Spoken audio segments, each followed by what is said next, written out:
how to deliver other experts' content in an original and authentic way without being boring, and of course, without copying from the author. This specific framework that I'm bringing to you today is inspired, and I have adapted it from one of the lessons that Ray Popham taught us when I first joined mentorship in the John Maxwell team. I think it was 2020. Super excited. I'd already experienced the power of mentorship, and now, the idea of being able to call into the John Maxwell team and have the space to ask one of their top mentors or experts some questions about my coaching or my leadership or my business was awesome. I was all over it. And one of the first lessons that he brought to us were insights and practical steps that we could take to use and leverage the body of work out there within our domain of coaching, use that and then deliver it in a way that's unique, original, that's prolific, and of course in a way that maintains integrity with the author. And so that's what I'm going to be bringing to you today. And so I'll start by giving credit to Ray Popham. He's a speaker, teacher, writer, coach, entrepreneur, and investor. And then he's also the deputy director of the global programs at the Maxwell Company. So first thing to know, and the reason why we're doing this, is the fact that, of course, we don't want to copy. Integrity should be, and I think is, one of our core values as part of, the superhero tribe, the superhero community. And part of that means, and teaching and sharing experts' ideas and about the body of great content out there. Part of that is maintaining that level of integrity and giving respect to the people that we are, in some ways, borrowing some ideas from. So a key question here is, how can I deliver and think about if you have asked this question too. Maybe you have, right, in some other way. And that is, how can I deliver structured and original content to my audience without copying, right? And of course, in a way that's going to be prolific and not boring. So Bruce Lee said, absorb what is useful, discard what is not, add what is uniquely your own. When we're first starting out on the journey of becoming experts, part of it is looking at the body of work that is already out there. Like, what are the ideas and frameworks and steps and principles that other experts that have gone before me, what have they laid before me? And then you want to have a look at that and then basically separate the wheat from the chaff. So we look at the body of the work and we say, okay, well, what is something that I can really use and that really resonates with my line of work and what I'm doing? And how can this help my audience? And then what are some of those things that maybe aren't that helpful? And so we kind of cut that away. And so we are refining our knowledge, right? Our body of knowledge. And then we want to add what is uniquely our own. And that's really the key to this. That's really what we're trying to do. We're trying to bring our own unique flavor, our own unique personal brand. We want to personalize what we do. And so even, when I'm about to prepare for a session or give a session, I'm always asking, how can I present this in a way that is most unique to my own voice? Because a big part of the reason why I believe people would come to you is because in some other way they resonate with your personality or your story, right? And so that's gold. We want to ensure that we're bringing that to what we're teaching. All right. So here are the steps. If you're taking notes, which I hope you are, now's a good time to, have your pen and your paper out. Step one, we want to do some reflecting. So whatever we have heard from this expert, whatever we have read, maybe we've been to a seminar and there's something that was said that just really was highlighted in your mind that you really resonated with. Okay. And if that's the case, first thing is you want to just assess what was said. Like, you just want to look at what was said. What are the words that are being said? What are the sentences? What is this main idea, this quote, or whatever it is? The meaning, what did they mean by this? What did that person mean by this? What kind of experience or stories or emotion were they bringing to this? Then you want to relate to it. So what did I relate with? What connects with me? What am I resonating with, right, about this idea? And then we want to ask, what are some of the things that have happened in me? Like, what are those aha moments that I've had? And we've all had those aha moments where somebody says something and you're like, wow, like That's amazing. I so get that. Maybe there was a certain way you were thinking before, and then you heard this, and now that kind of changed things for you. It presents these defining moments. And that's why I think speaking and coaching and leading is through communication and what we say so powerful. The idea that we are able to speak words and really change something in other people is amazing. So what happened, what was my aha moment? What did I realize? And then what changed in me and for me? What does this mean for me personally? And oftentimes when people share new ideas, it presents obviously a new way of thinking about something or feeling about something, seeing a new way of seeing something. And that presents a kind of positive tension within us, right? And how we deal with it positively is we actually use this tension to move forward, to grow. Okay, so that's reflecting step one. Step two is we want to ensure that we are giving respect, we are paying credit. And so to use an analogy, just going back to step one, we want to use the analogy of building a house, right? When you build a house, you want to first build the foundation, right? Step two is you want to pay the landowner, or at some point you pay the landowner for the land that you are building the foundation on, right? And so we want to give credit. And that's kind of what we're doing when we are borrowing ideas from somebody else, or we're inspired by ideas that we want to relate to our audience or somebody else. But we want to make sure that we're giving credit to them. See how I did that in the beginning with Ray Popham, right? So I was like, Ray Popham taught us this amazing framework. And I really this has been so transformative to me. I want to bring this to my audience, but I need to do it in a way that pays respect. All right.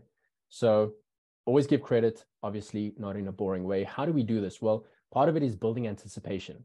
You notice in the beginning how I started building anticipation around this framework, right? And in many ways, I was kind of raising the perceived value of this framework that I'm giving you through sharing the story. As I said, well, it was, my first time in mentorship. I was excited about mentorship and Ray Popham, and I asked him this question, and so do you see how I'm kind of increasing that perceived value, or raising, kind of building anticipation and raising the value of whatever it is that I want to give you? Okay. Build anticipation and describe what happened in you. So describe the transformation. You could lead with something like, I was listening to John Maxwell or Oprah Winfrey, right? And she said this one thing. She was speaking to, or she was interviewing this other person, this expert or celebrity, and she just said this one thing to her that completely changed the way that I see, my spouse. So now what you're doing is you're setting up the point that you want to share. Raises the perceived value. Well, not just the perceived value, it raises the value of whatever it is that you are about to share with them. Or you could say something, and then you would lead the second part of that would be, and they said this one thing. All right, so it's kind of two steps. Well, this was the context. It was maybe 2019, and I attended this one seminar, and Oprah Winfrey was there, and so you're kind of setting the scene. And then she said this one thing, the quote or the insight. And then when you deliver that, if it's done well, it's going to have far more of an impact than if you just say, hey, yeah, Oprah Winfrey once said blah, blah, blah. All right. And of course, the energy that you bring, the tonality that you bring also plays a very, very big role. And that's why it's important that you are speaking about, you're speaking about the transformation that you have experienced.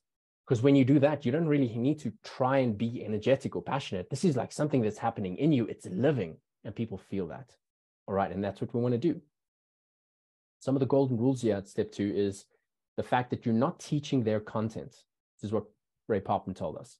You're not teaching their content, you're teaching your change.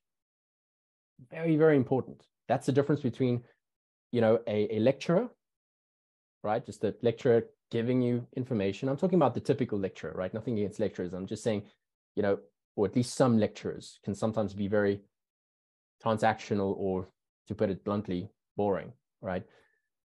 Whereas, a great teacher, a great communicator, a great leader, a great coach, a superhero is somebody that communicates with that sense of originality and authenticity, because they're speaking about what has happened in them. Okay. And it's something that other people can relate to. That's why stories work so well. That's why experiences work so well. Very emotional. Teach what you learned, not what they taught. So you don't want to be, again, copying and pasting.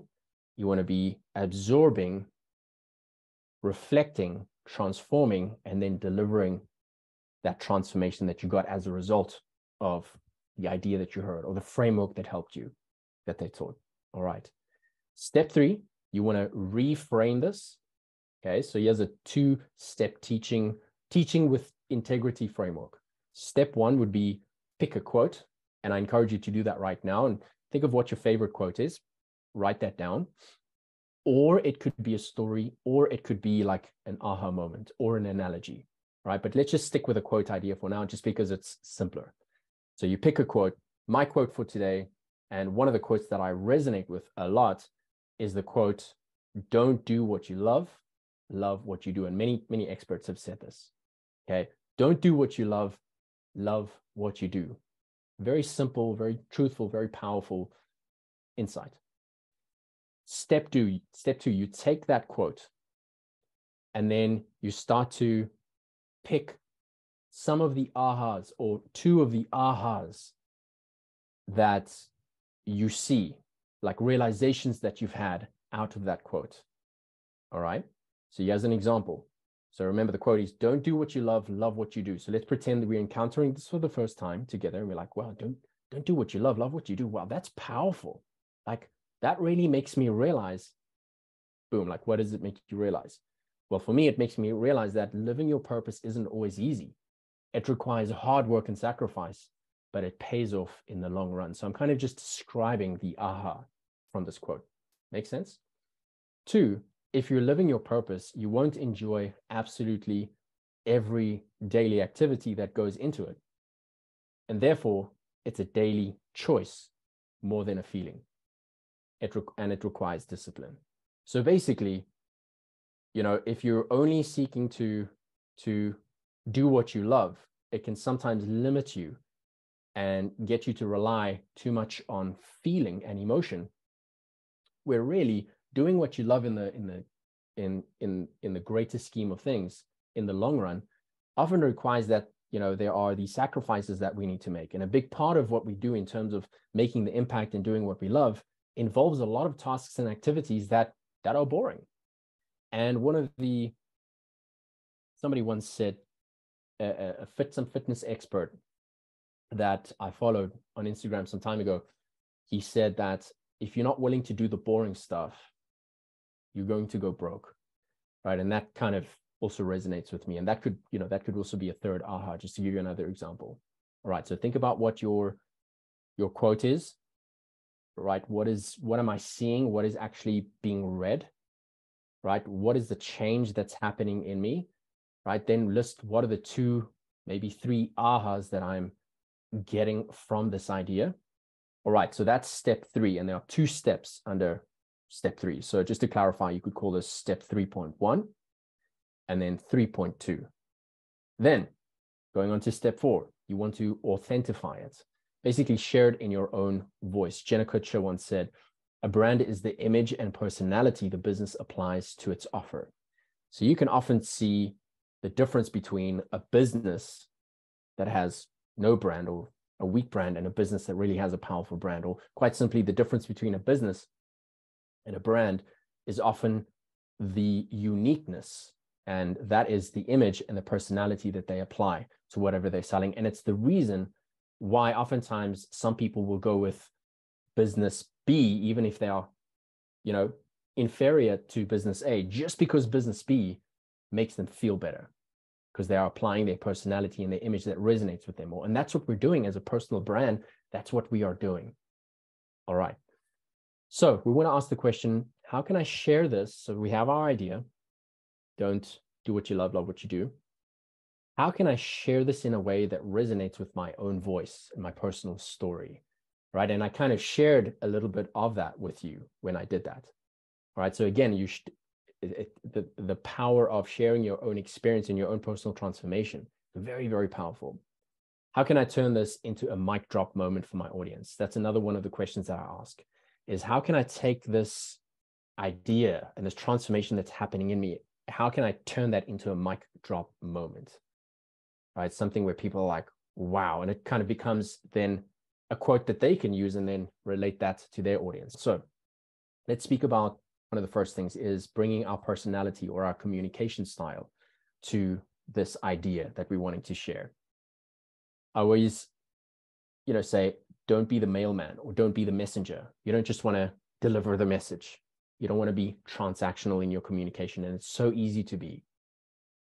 But yeah, we don't want to be like that. So example is my kind of style, my personality, I would maybe describe in some ways as short. I like to be short, concise, simple, to the point.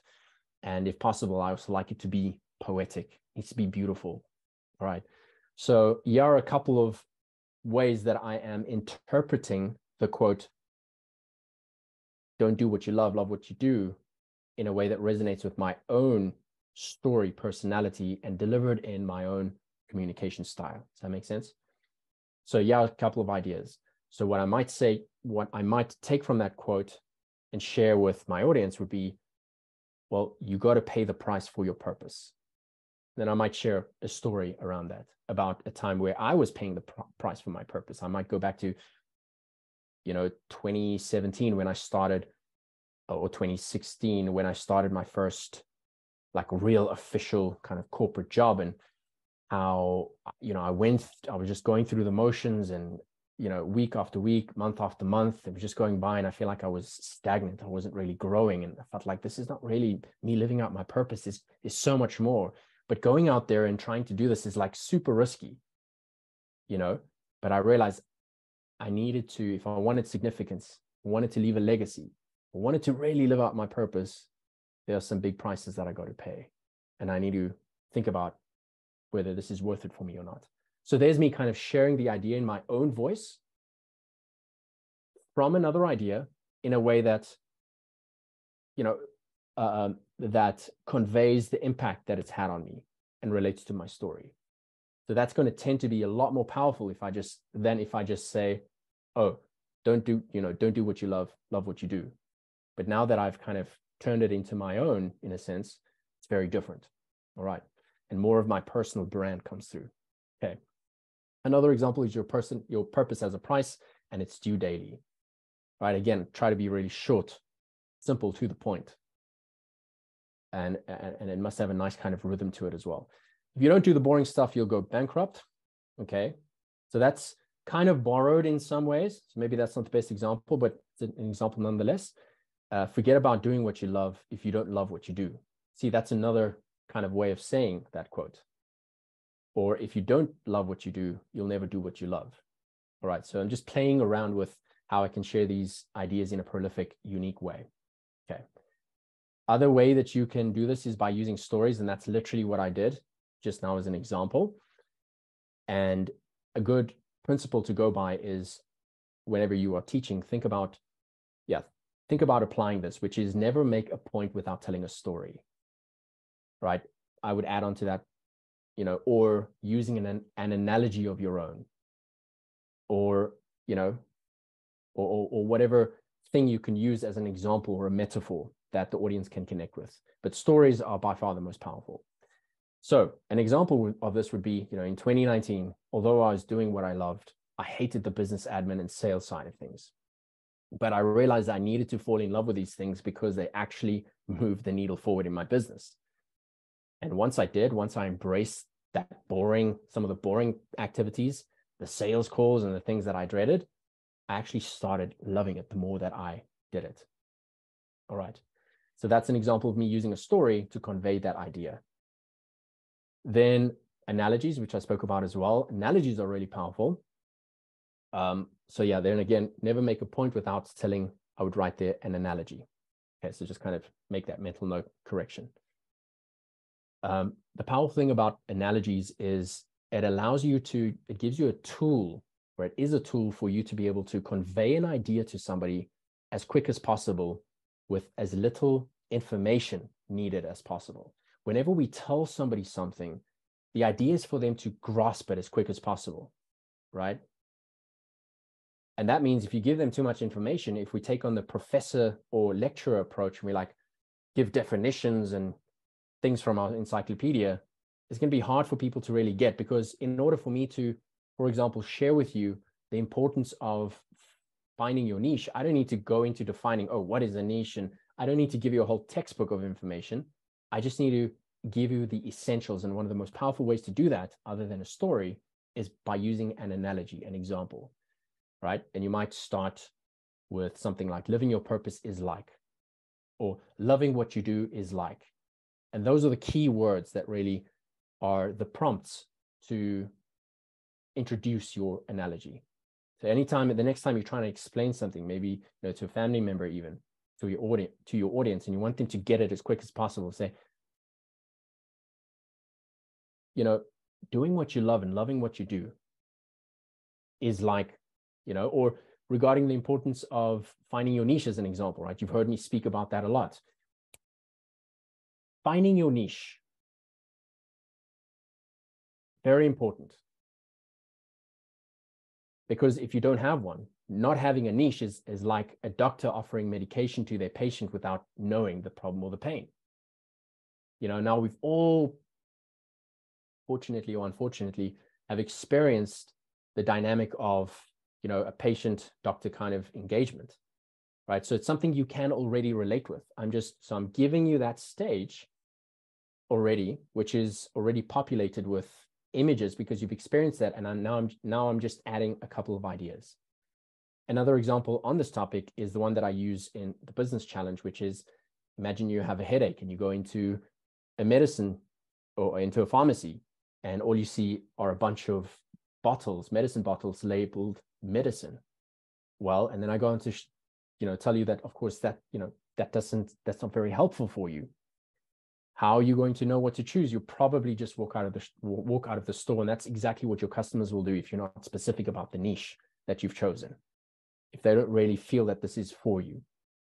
And then I give the opposite of that, and having a bottle that stands out and how that's more attractive to your clients and increases the chances of you being able to find, the right people to buy the solutions and the transformation that you have to offer. All right. So that's an example of an analogy, really powerful. All right. And so those are the 4 steps on how to share other experts' ideas in a way that's original, authentic, and in a way that you are not copying from them.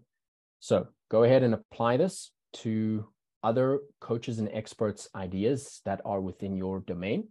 And it's going to help you bring out your own unique voice and build your personal brand without copying or being boring. Here's the challenge for you for the specific training, and that is find one idea. Maybe it's your favorite one. Write it down. I encourage you to do that now as you are watching this, and present it using that same framework, using the same framework that I taught you, those 4 steps. Then you're going to shoot a short video, 5 to 10 minutes long. Okay. You're going to upload it to YouTube as an unlisted video, quite easy to do. And then you're going to go ahead and share that on the group.